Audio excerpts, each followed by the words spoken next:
Olá, você que está sintonizado com Vinha de Luz, um programa da Sociedade de Divulgação Espírita Alta de Souza. Aqui, o seu amigo Murilo Brito, que em nome do nosso querido Mestre Jesus, terá a alegria de estar com você. Fique ligado na programação de hoje. Lindos casos de Chico Xavier. Entrevista. 30 segundos Alta de Souza, mensagem da semana e culto do Evangelho no lar.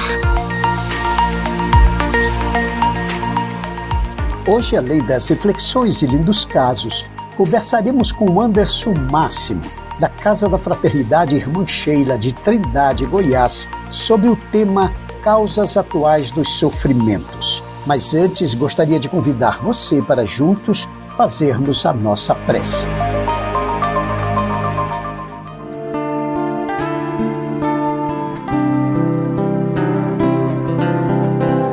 Querido amigo Jesus, abençoa a nossa vida para que consigamos elevar o nosso sentimento ao mais alto e puro sentimento de amor, amando a todos sem distinção, assim como Tu nos amou. Abençoa aqueles que nos ouvem, os seus lares, familiares queridos, e que o Teu amor seja uma luz a nos guiar hoje e em todos os dias das nossas vidas.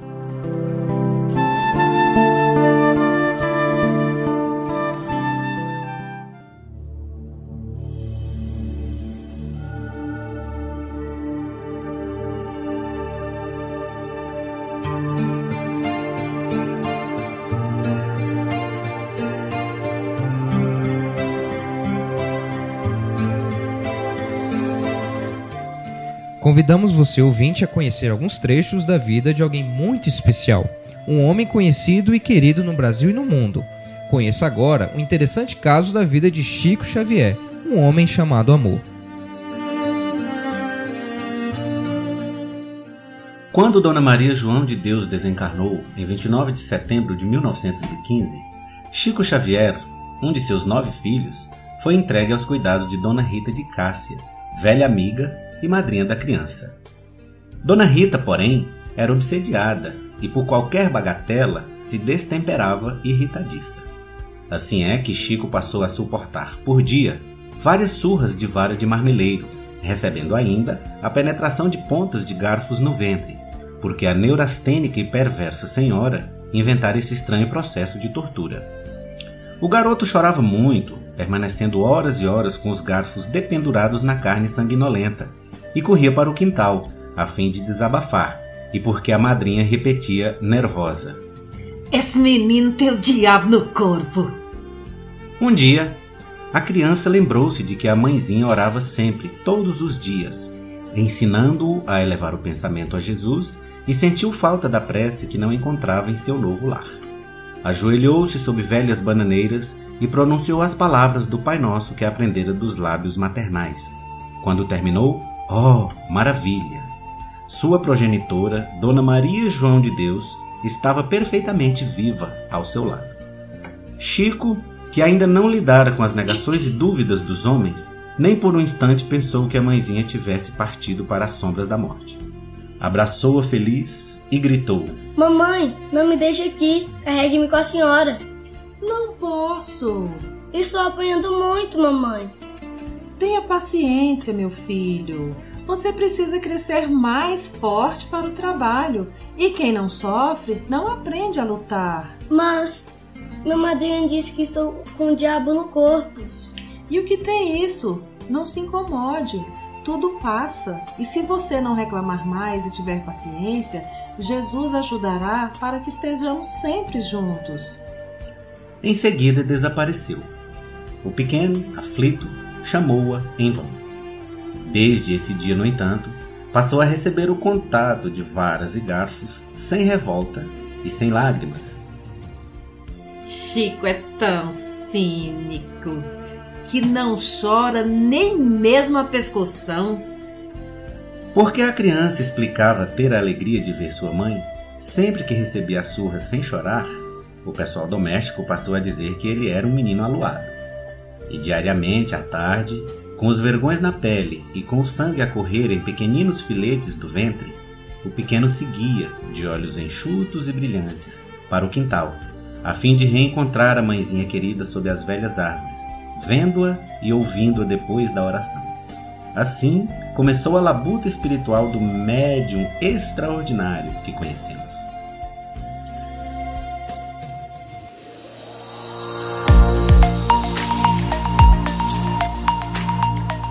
Amigo ouvinte, conversaremos hoje com Anderson Máximo, de Trindade, Goiás, sobre o tema Causas Atuais dos Sofrimentos.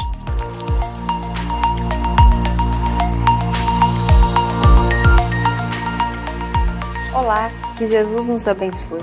Por que sofremos tanto? Você com certeza já se fez essa pergunta. O tema do programa de hoje é Causas dos Sofrimentos Humanos. Para conversarmos, convidamos Anderson Máximo, dirigente da Casa da Fraternidade Irmã Sheila, em Trindade, Goiás. Seja bem-vindo, Anderson. Obrigado, é um prazer. Anderson, para falarmos sobre sofrimento, é elementar que nós compreendamos o que é a dor. Conceitue para nós essa palavrinha dor. Larissa, dor é uma palavra, é um sentimento que demonstra, tanto no lado material quanto no lado espiritual, que alguma coisa não vai bem conosco. Se nós não tivéssemos dor, com certeza talvez até desencarnaríamos, sem sabermos que teríamos doença. A dor, então, é um sintoma de que algo não vai bem conosco, necessário para que possamos aplicar o remédio para a nossa melhora interior.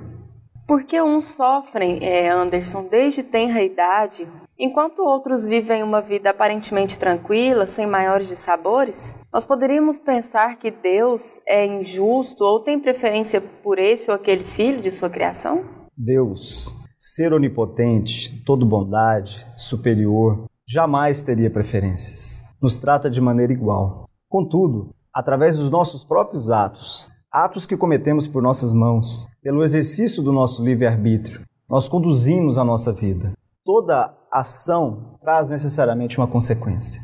Então, se temos dificuldades, se estamos colhendo dificuldades, com certeza já praticamos atos que não foram bons, talvez nessa vida ou em vidas passadas, pois acreditamos, e a doutrina espírita tem como seu princípio basilar a pluralidade das existências, entendemos que ao longo dessa caminhada de reencarnações, fizemos algumas coisas ruins e colhemos, portanto, essas coisas. Se algum ser vem a desencarnar de maneira precoce, entre aspas, é porque talvez cumpriu o seu momento naquele estágio. Deus sabe muito bem o que faz. Nenhuma flor, nenhuma folha cai sem qualquer autorização de Deus. Justamente, você falou sobre desencarne, isso nos remonta a algumas tragédias que acontecem com jovens que desencarnam de maneira trágica e que muitas vezes nós lamentamos e, na verdade, estamos tendo uma visão muito rasa do processo de educação divina, não é, Anderson? Vivemos hoje um momento importante no planeta. É o momento entre o conhecimento e a ignorância. Importante trazer o conhecimento espiritual a todos. Questionamos, então, tragédias precoces com jovens, que mergulham nessas situações de tanta dor. Contudo, é necessário termos a consciência de que o plano espiritual conduz o processo de modo a evitar até mesmo que uma encarnação se comprometa ainda mais com determinados comportamentos. Se aqueles companheiros venham a desencarnar, algum motivo aconteceu. Então, tragédias, nós vivemos hoje no planeta um momento muito delicado de transformação planetária, em que caminhamos do mundo de provas e expiações para um mundo de regeneração, onde nós teremos mais amor, onde teremos mais uniformidade nos bons sentimentos. Portanto, essa transição planetária tem feito com que tenha aflorado as dores individuais e coletivas. Por isso vemos, talvez, templos religiosos um pouco mais cheios, contudo, a necessidade do trabalho do espírito, da vida espiritual, é uma premissa que nós jamais devemos nos afastar. Anderson, a quem nós devemos responsabilizar pelos sofrimentos pelos quais passamos? Os dramas familiares, os dramas sociais, profissionais. Quem são os responsáveis pelo sofrimento no planeta Terra? Larissa, nós somos os senhores dos nossos atos. Deus nos fez simples e ignorantes em espírito. E nos deu a inteligência para que avançássemos, para que crescêssemos, para que evoluíssemos. Nesta caminhada, às vezes utilizamos mal o nosso livre-arbítrio. Portanto, Se hoje padecemos de enfermidades, essas enfermidades elas são provisórias, dores provisórias, todas elas necessárias ao nosso crescimento. Não existe dor que não traga crescimento, e não existe crescimento que não tenha necessariamente alguma transformação. Portanto, saibamos que essas dores que hoje estão afligindo a humanidade, que afligem as famílias, prisões, hospitais, enfermidades, faz parte do processo evolutivo, tanto individual quanto coletivo. Então nós somos senhores dos nossos atos. O importante é que a doutrina espírita nos diz claramente que podemos nos melhorar a cada dia. Não nos culpar pelo erro do passado, pelo delito que já praticamos e viver o remorso constantemente, mas analisar com os equívocos do passado e nos melhorarmos através da reforma interior para construirmos um futuro muito melhor. Anderson, o sofrimento ele faz parte claramente do plano dos encarnados. E no plano dos desencarnados existe o sofrimento? Quando nós desencarnarmos, nós vamos automaticamente parar de sofrer? A doutrina espírita veio romper o véu da morte. Há, com o nosso desencarne, com a morte do corpo físico, uma transformação apenas momentânea. Nós estaremos no mundo espiritual na forma que estamos no mundo corpóreo, com as mesmas qualidades, com os mesmos defeitos, com as mesmas paixões. Então, se vivenciamos, se estamos trazendo para o nosso indivíduo, para o nosso ser íntimo, dores, nós também teremos esse momento de dificuldades no plano espiritual. Agora, se temos essa vida, um processo de aprendizado, um processo de crescimento, nós estaremos chegando no plano espiritual muito melhores do que aqui chegamos. Estaremos vivendo, então, momentos muito melhores. É a famosa ação e reação, essa lei maravilhosa que nos rege. O que estamos fazendo, necessariamente iremos colher. Portanto, é importante, nosso irmão, que você possa modificar a cada momento. E falamos hoje sobre as causas dos sofrimentos humanos. Anderson, gostaríamos de entrar numa questão específica, a questão do suicídio, que é a pessoa que abrevia a própria vida com esperança de que o sofrimento se acabe naquele momento, e sobre a eutanásia, os familiares e os amigos querendo abreviar o sofrimento do próximo. O que pensar dessas ações e elas têm resultado positivo sobre a abreviação dos sofrimentos? Nenhum resultado positivo. A única morte que não é autorizada por Deus é o suicídio. Portanto, o suicídio consiste no mais alto grau de egoísmo. Nós estamos no planeta Terra, num mundo de aprendizado, de evolução, e trazer o suicídio, ou seja, com a ideia de antecipar ou de abreviar problemas ou dores, é um grande equívoco. Nós vamos chegar no plano espiritual muito mais endividados do que estamos no momento. Porque rompemos uma lei de Deus, que é a preparação para a nossa encarnação, para essa vida material, que é o nosso aprendizado. A eutanásia, da mesma forma, consiste no rompimento da lei de Deus. Quem de nós pode dizer que aquele companheiro que está acamado, vitimado por longo período no hospital, não venha novamente a ter uma vida saudável? Nós não temos condições de afirmar, somente Deus. Portanto, então, os desígnios de Deus devem ser respeitados, evitando eutanásia, evitando suicídio, evitando qualquer forma que antecipe a morte do corpo físico. Isso nos remete também, Anderson, a uma questão muito discutida na atualidade, que é a questão do aborto de anencéfalos, por julgar o sofrimento daquele ser que é um espírito eterno, que está reencarnando, que precisa daquele momento de depuração, das suas dores, dos seus sofrimentos. O aborto também é um crime. Costumo dizer que o aborto é o crime que não traz nenhuma defesa a quem é vitimado, e o aborto anencéfalo da mesma forma. Nós não temos condições de avaliar o porquê da encarnação de um ser na condição de anencéfalo. Contudo, nós temos que amá-lo, temos que respeitar o direito de vida. Esse direito é sagrado, é um direito previsto na nossa Constituição. E jamais o aborto deve ser aprovado em nosso país, um país cristão, um país que abarca a bandeira do Cristo, e esse crime realmente deve ser evitado. Anderson, nós podemos reencarnar no planeta Terra, levando-se em conta que ele é um planeta de provas e expiações, sem pretensão de passar por algum tipo de provação? Por que o Cristo disse que a felicidade não é deste mundo? Larissa, o Cristo disse que a felicidade não é deste mundo porque a Terra ainda é um planeta de dores. A Terra está evoluindo, como nós também estamos evoluindo na condição de espíritos. Fazemos parte desse processo evolutivo. Agora, reencarnar no planeta Terra significa uma prova e uma expiação. Necessariamente nós vamos enfrentar dificuldades. No planeta Terra nós não vivenciamos e não temos ideia do que é a felicidade plena que Jesus nos disse. pois ele disse que a felicidade não está nesse planeta ainda. Nós apenas temos lampejos de felicidade. Portanto, é necessário quebrar o egoísmo, quebrar o orgulho e principalmente a materialidade, o sentimento de matéria que está impregnado no nosso espírito. Volto a dizer, estar reencarnado na Terra significa se melhorar, lutar contra as próprias dificuldades, os próprios defeitos e saber que nós estamos numa caminhada evolutiva. E esse processo necessariamente faz com que haja o pranto de ranger de dentes. Anderson, no Evangelho, Kardec nos fala sobre as causas anteriores das aflições, no capítulo Bem-aventurados os aflitos. Mas as nossas aflições são derivadas somente de erros cometidos no passado? Nós também podemos cometer erros atuais. Nós trazemos uma bagagem de conhecimento, uma bagagem de tudo aquilo que construímos ao longo da nossa caminhada espiritual. Como temos exercitado essa caminhada na atual encarnação? O que eu tenho feito de bom? O que eu tenho feito de melhora para mim, para a família que tenho e para a coletividade? Então, se eu venho conduzindo mal a minha encarnação, eu também estou trazendo mais débitos para o meu espírito. Portanto, eu posso estar padecendo de enfermidades, de dores trazidas na minha atual encarnação. Essa é uma grande escola. A Terra é uma escola da alma em que vivenciamos constantemente a necessidade de aprimoramento, sabendo mais uma vez que o que plantamos nós iremos necessariamente colher. Qual é a relação, Anderson, entre o sofrimento e a falta do conhecimento de si mesmo? Leon Denis fala para nós no livro Depois da Morte que o que o homem menos conhece é ele mesmo. Qual é a relação dessa falta de conhecimento de nós mesmos e os sofrimentos pelos quais passamos? Uma situação interligada à outra. A dor é necessária para a melhora.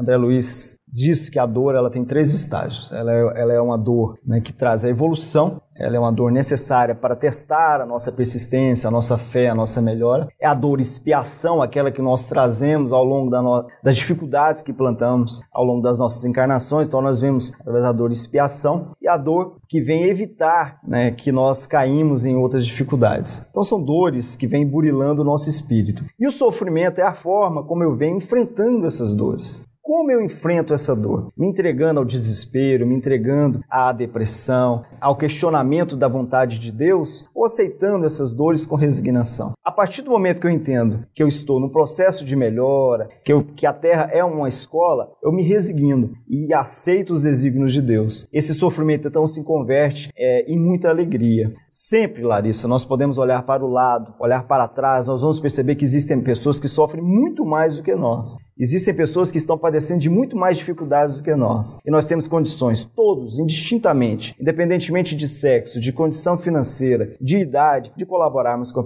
as pessoas, com os companheiros de jornada terrena. Fazer a caridade é sinal de diminuir o nosso sofrimento individual. Anderson, como educar os nossos filhos para lidar com o sofrimento? Larissa, os filhos que temos em nosso lar são presentes de Deus. Os primeiros professores, como diz no Livro dos Espíritos, dos nossos filhos, são os pais. Então nós devemos enfrentar o sofrimento na condição de pais com muita serenidade. Passar aos filhos essa educação cristã, esse exemplo vivo do Cristo, que é o maior exemplo que nós temos no planeta Terra de amor, de que tudo é transitório, até mesmo os sofrimentos, que as dificuldades que enfrentamos são transitórias. Então esses sofrimentos que estamos vivenciando nesse momento na Terra, conversar de maneira fraterna com a família, especialmente com os filhos, e demonstrar a eles a nossa fé, a nossa vivência cristã, a necessidade da caridade.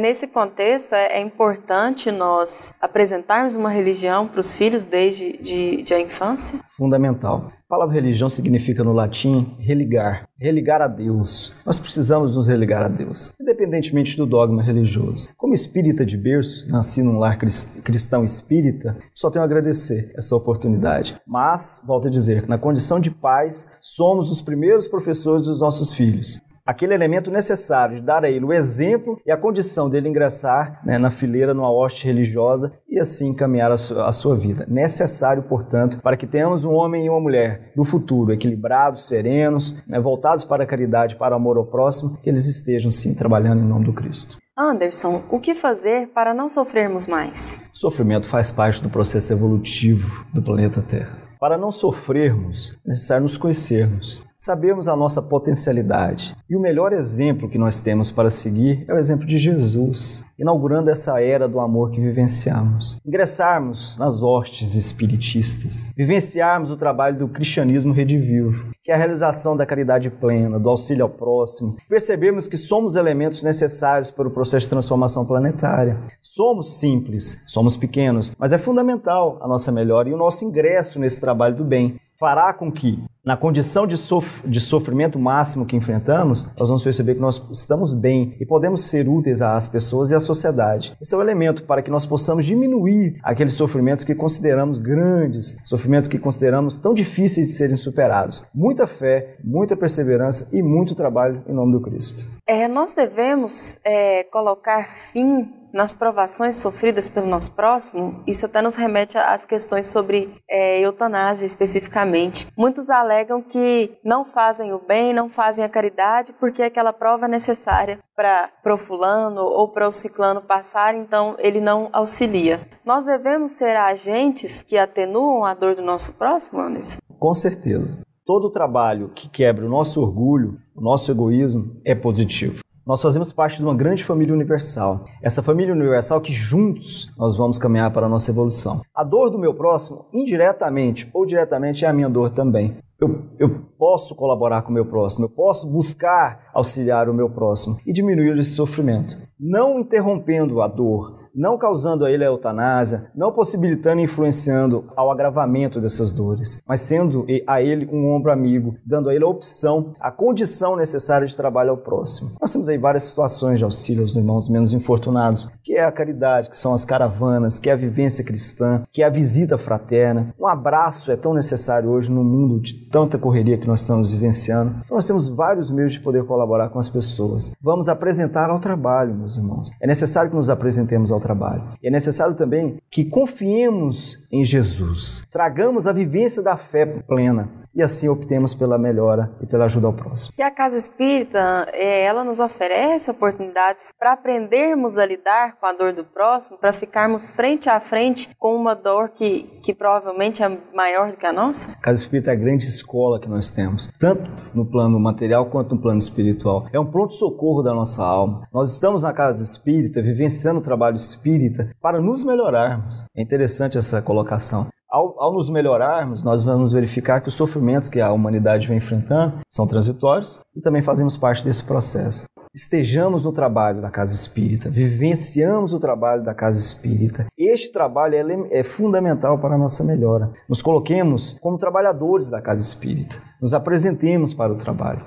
Na condição de dirigente, nós sabemos o tanto que nós precisamos de companheiros de jornada. O trabalho não para de crescer. A necessidade do planeta Terra vem se avolumando a cada vez mais e várias oportunidades de trabalho no bem estão surgindo. Então, mãos operosas apresentem as nossas casas, apresentem as casas do Cristo para trabalhar.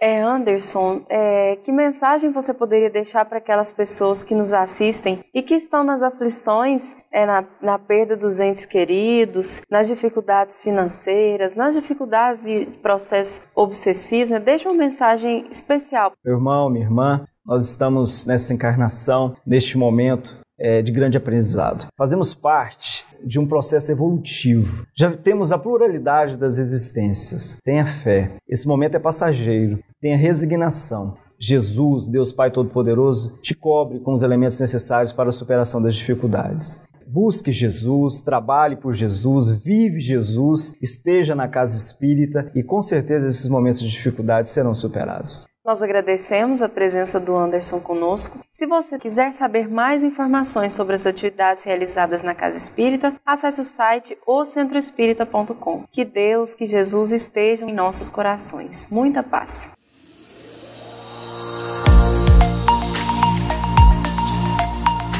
Você ouviu a entrevista com Anderson Máximo, de Trindade, Goiás, sobre o tema Causas Atuais dos Sofrimentos. Fique agora com os quadros 30 Segundos Alta de Souza, Mensagem da Semana e Culto do Evangelho no Lar.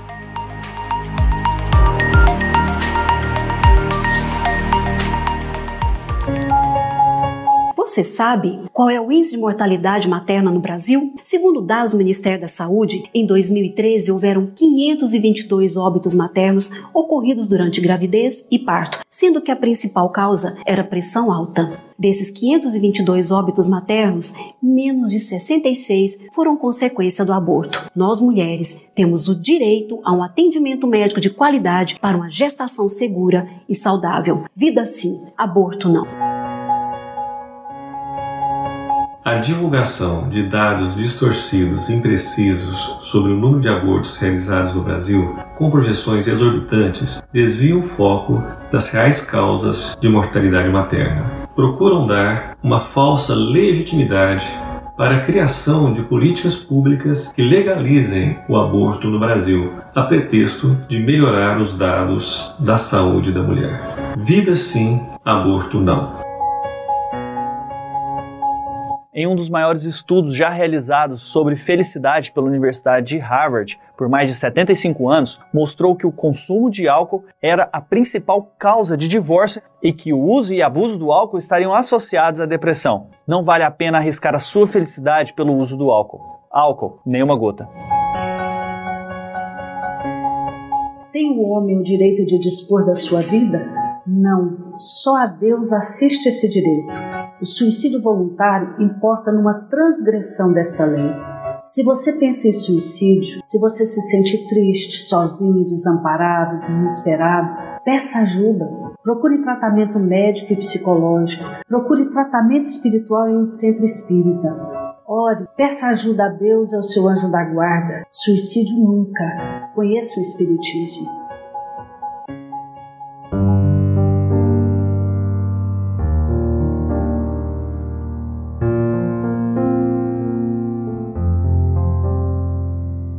O anjo lhe disse: Nada temas, Maria, porquanto caíste em graça perante Deus. É assim que conceberás em teu seio, e que de ti nascerá um filho, a qual darás o nome de Jesus. Ele será grande e será chamado Filho do Altíssimo. O Senhor Deus lhe dará o trono de Davi, seu pai, e ele reinará eternamente sobre a casa de Jacó, e seu reino não terá fim. Evangelho de Lucas, capítulo 1, versículo de 30 a 33.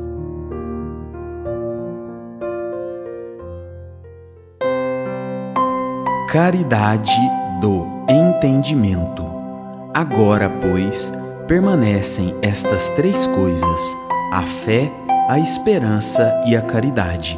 Porém, a maior destas é a caridade. Apóstolo Paulo, Primeira Epístola aos Coríntios, capítulo 13, versículo 13. Na sustentação do progresso espiritual, precisamos tanto da caridade quanto do ar que nos assegura o equilíbrio orgânico.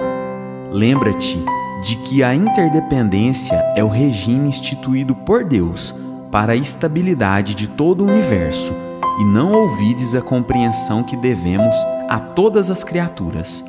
Compreensão que se exprima através de tolerância e bondade incessantes, na sadia convicção de que, ajudando aos outros, é que poderemos encontrar o auxílio indispensável à própria segurança.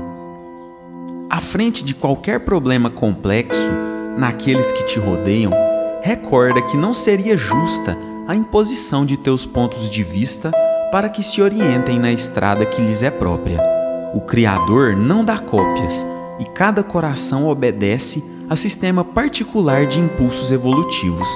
Só o amor é o clima adequado ao entrelaçamento de todos os seres da criação, e somente através dele nos integraremos na sintonia excelsa da vida. Guarda, em todas as fases do caminho, a caridade que identifica a presença do Senhor nos caminhos alheios, respeitando-lhes a configuração com que se apresentam. Não te esqueças de que ninguém é ignorante porque o deseje, e estendendo fraternos braços aos que respiram atribulados na sombra, diminuirás a penúria que se extinguirá, por fim, no mundo, quando cada consciência ajustar-se à obrigação de servir sem mágoa e sem reclamar. É que permaneceremos felizes na ascensão para Deus. mensagem do livro Ceifa de Luz, psicografia de Francisco Cândido Xavier, pelo Espírito Emmanuel.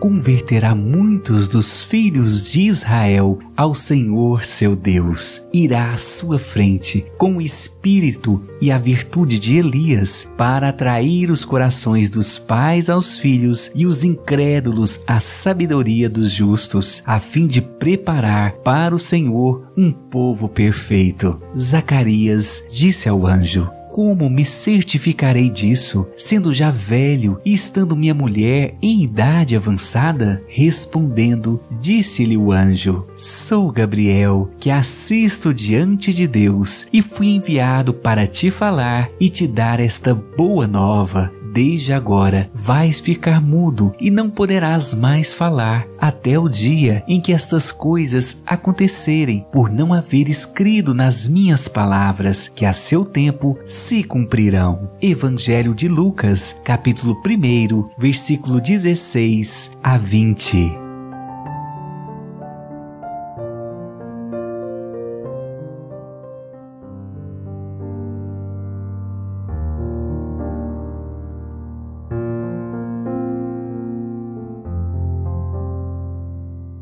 O povo, à espera de Zacarias, se admirava de que estivesse demorando tanto no templo. Mas quando ele saiu sem poder falar, todos compreenderam que tivera alguma visão no templo, pois que lhes dava a entender isso por sinais, e ficou mudo.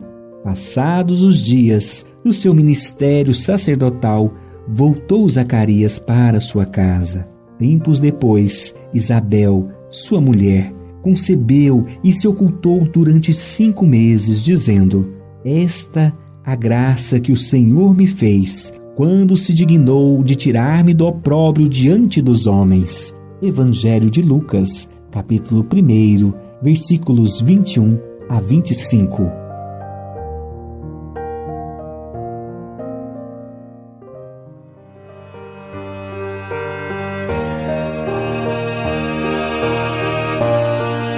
Apresentaremos agora uma atividade que proporcionará momentos de paz e compreensão para toda a família. Conheça o culto do Evangelho no lar e implante esta ideia.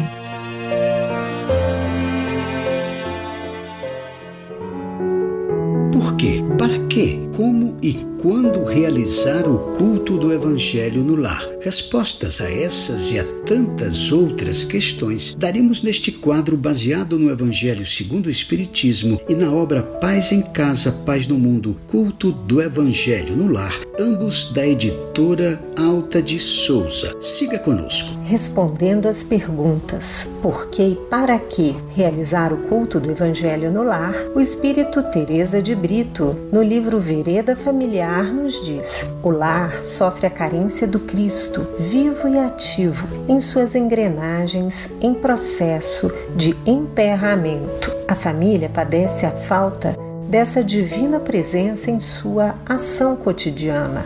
Diante da presença de Jesus, por meio da oração e do fraterno diálogo, mantidos no íntimo doméstico, toda a visão do mundo se modifica para melhores perspectivas.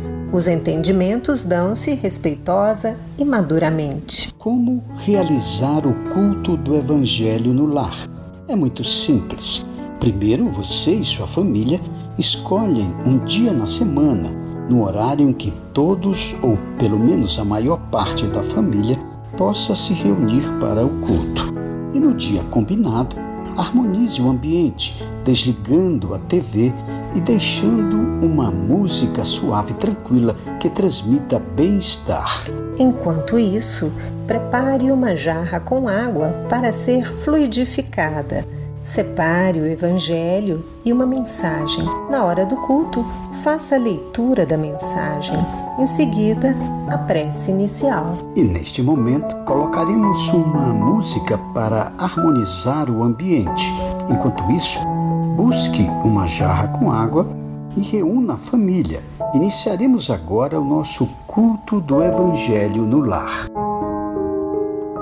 Rejubila-te sempre. Mesmo em provas difíceis, rejubila-te e serve. A natureza, em tudo, é um cântico de amor. Cada flor é um poema. Toda fonte é bondade. O sol, cada manhã, é uma explosão de luz.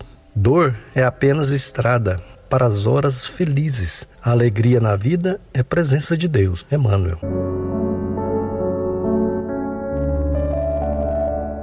Mestre Jesus, queremos neste momento te agradecer pela bênção da vida e por tudo que nos é mais caro, como a família, os amigos, o trabalho e a saúde. Somos gratos, Senhor, pelas oportunidades de crescimento que nos permitem valorizar cada instante da nossa existência. Abençoa aqueles que nos ouvem, os seus lares, familiares queridos, e que o teu amor seja uma luz a nos guiar, hoje e em todos os dias das nossas vidas. Bem, amigos, estudaremos a partir deste programa o capítulo 5, Bem-aventurados os aflitos, de O Evangelho segundo o Espiritismo. Como se trata de um capítulo muito extenso, o faremos em diversas partes. Hoje trataremos dos itens 1, 2, 3, 12 e 13. O item 1, bem-aventurados que choram, pois que serão consolados. Bem-aventurados os famintos e os sequiosos de justiça, pois que serão saciados. Bem-aventurados os que sofrem perseguição pela justiça, pois que é deles o reino dos céus. Em Mateus, capítulo 5, versículos 4, 6 e 10. Então vamos começar o nosso evangelho. Segundo Allan Kardec, somente na vida futura podem efetivar-se as compensações que Jesus, nosso irmão querido, promete aos aflitos aqui da terra. Sem a certeza do futuro, essas máximas seriam um contrassenso, mais ainda seriam até mesmo um engodo. E olha, meus irmãos, mesmo com essa certeza, dificilmente se compreende a conveniência de sofrer para ser feliz. Dizem muitos por aí, para se ter maior mérito. Mas então, pergunta-se, por que sofrem uns mais do que os outros? Por que nascem uns na miséria e outros na opulência, sem coisa alguma haverem feito que justificasse essas posições? Por que uns nada conseguem, ao passo que a outros tudo parece sorrir? Pois é, Regina, mas o que ainda menos se compreende é que os bens e os males sejam tão desigualmente repartidos entre o vício e a virtude, né? E que os homens virtuosos sofram ao lado dos maus que prosperam. A fé no futuro pode consolar e infundir paciência, mas não explica essas anomalias que parecem desmentir a justiça de Deus, né? Entretanto, desde que admita a existência de Deus, ninguém pode concebê-lo sem o infinito das perfeições.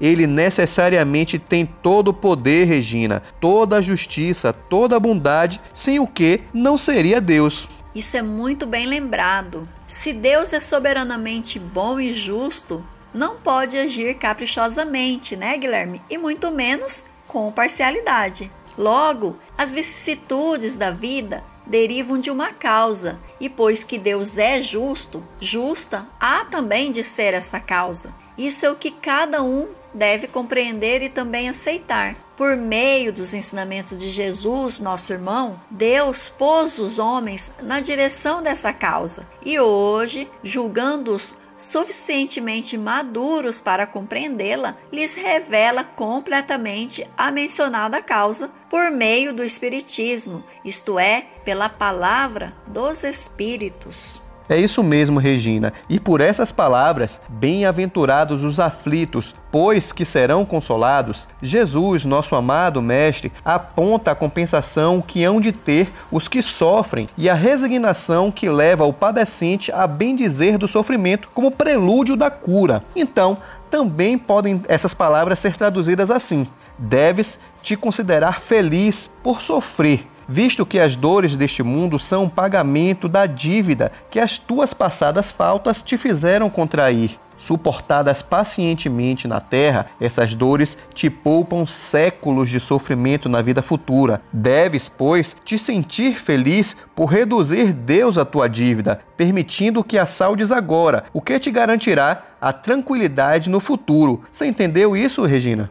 Então podemos concluir que o homem que sofre assemelha-se a um devedor de avultada soma, a quem o credor diz: se me pagares hoje mesmo a 100ª parte do teu débito, quitar-te-ei do restante e ficarás livre. Porém, se não fizeres, atormentar-te-ei até que pagues a última parcela. Não se sentiria feliz, meus irmãos, o devedor por suportar toda espécie de privações para se libertar, pagando apenas a 100ª parte do que deve? Em vez de se queixar do seu credor, não lhe ficará agradecido? É esse o sentido das palavras. Bem-aventurados os aflitos, pois que serão consolados. São ditosos porque se quitam e porque, depois de se haverem quitado, estarão livres. Verdade, Regina, é bem por aí. Se, porém, o homem, ao quitar-se de um lado, endivida-se do outro, ele jamais poderá alcançar sua libertação. Isso é fato, né? Mas e se murmurarmos nas aflições, se não as aceitarmos com resignação e como algo que devemos ter merecido, se acusarmos a Deus de ser injusto, nova dívida contraímos que nos faz perder o fruto que devíamos colher do sofrimento. É por isso que teremos de recomeçar absolutamente como se a um credor que nos atormente pagássemos uma cota e a tomássemos de novo por empréstimo. Ora, aquele que encara pelo prisma de vida espiritual apanha, num golpe de vista, a vida corpórea. Daí, tira ele uma calma e uma resignação tão úteis à saúde do corpo quanto à saúde da alma, ao passo que com a inveja, o ciúme e a ambição voluntariamente se condena à tortura e aumenta ainda mais as misérias e as angústias da sua curta existência. Muito bem, meus irmãos, semana que vem daremos continuidade ao nosso estudo desse capítulo e, caminhando para o encerramento do nosso culto do Evangelho no Lar, ouçamos a prece final com a fluidificação da água.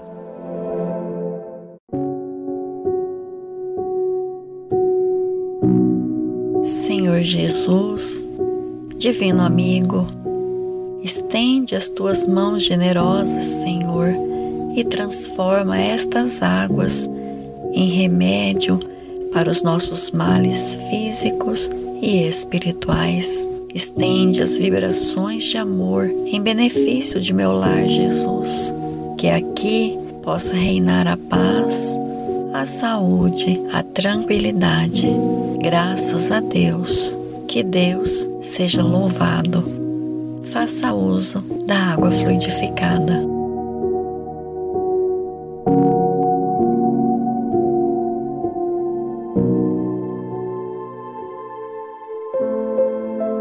Se você quiser conhecer sobre a campanha mundial do Evangelho em Casa, acesse globaljesus.net. Gostaríamos de agradecer a participação e as vibrações de todos, lembrando que na semana que vem estaremos aqui conversando sobre um novo trecho do Evangelho segundo o Espiritismo, no quadro Culto do Evangelho no Lar. Implante esta ideia. Até lá, amigos!